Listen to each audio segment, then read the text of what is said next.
Mateo 16.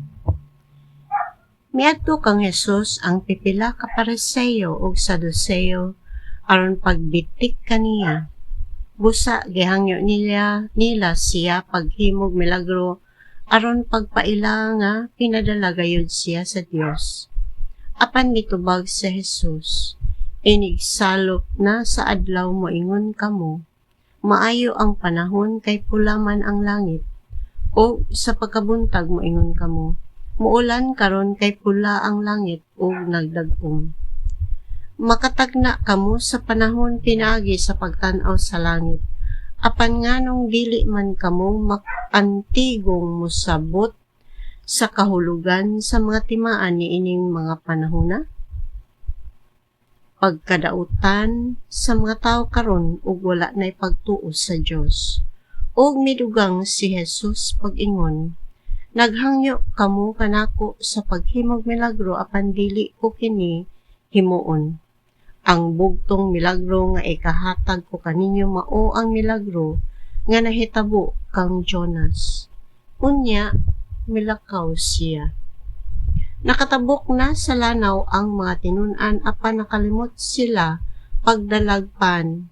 Giingnan sila ni Jesus, pagbantay kamo sa igpapatubo sa pan sa mga Pariseo o sa mga Saduceo. Ang mga tinun-an nagsultihanay nga nag-ingon, nagsulti siya niini kay wala man kita makadalagpan.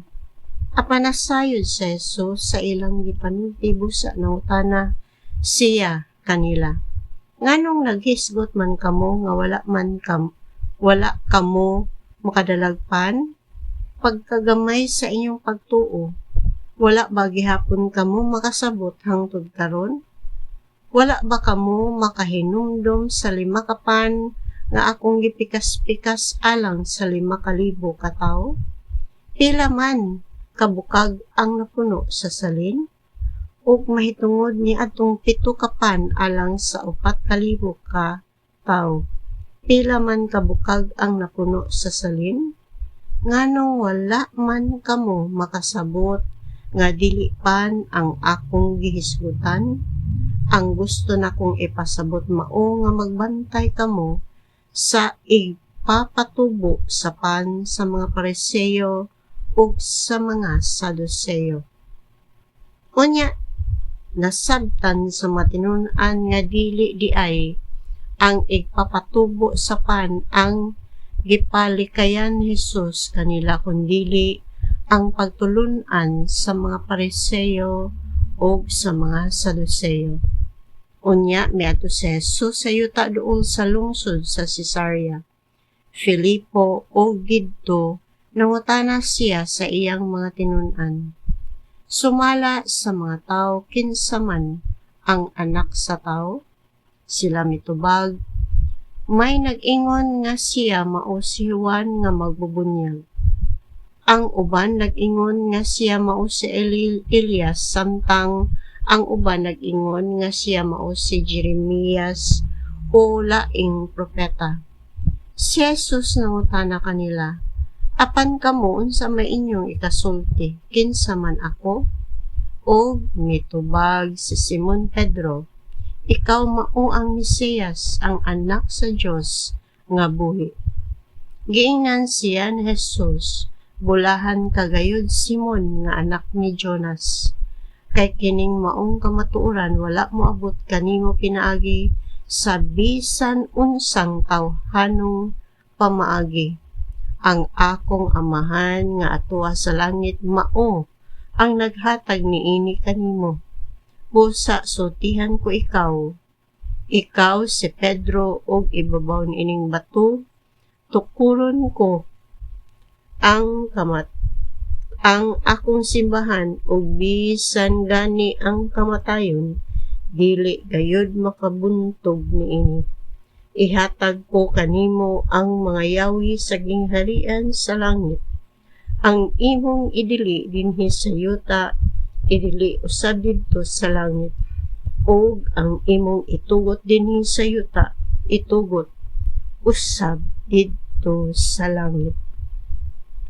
Unya gipasidan-an ni Jesus ang iyang mga tinun-an nga dili isaba kang bisan kinsa nga siya mao ang Mesiyas.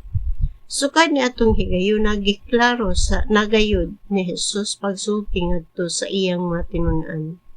Kinahanglang moadto ako sa Jerusalem aron paantuson pag-ayos sa mga namunuan sa mga Hudeo o sa mga pangulong pari ingon man sa mga magtududlo sa balaod.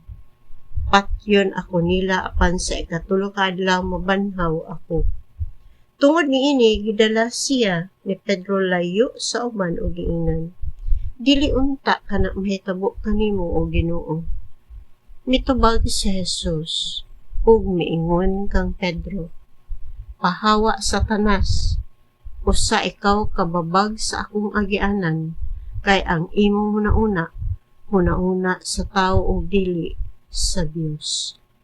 Unya miingon si Jesus sa iyang mga tinun-an, kung ang usa ka tawo buot mahimong akong tinun-an, kinahanglang dili siya magtuman sa iyang kaugalingon. Pas-ano niya ang iyang krus ug mosunod siya kanako. Kay ang gustong magluwas sa iyang kaugalingong kinabuhi, mawad-an hinuon niini. Apan ang mawad-an sa iyang kinabuhi tungod kanako makabaton niini. May makuha ba ang tao kung maangkon niya ang tibuok kalibutan apan kawad-an siya sa iyang kinabuhi? Wala gayud. Walay bisan unsa nga ikahatag ang tao aron mabawi niya ang iyang kinabuhi. Kay ang anak sa tao hapit na moabot uban sa himaya sa iyang amahan, kinuyugan sa iyang mga anghel ug unya balusan niya ang tagsa sumala sa iyang nabuhat. Hinumdumi kini. Ani ay pipila dinhi nga dili mamatay hangtod nga makit-a nila ang anak sa tao nga moabot aron maghari.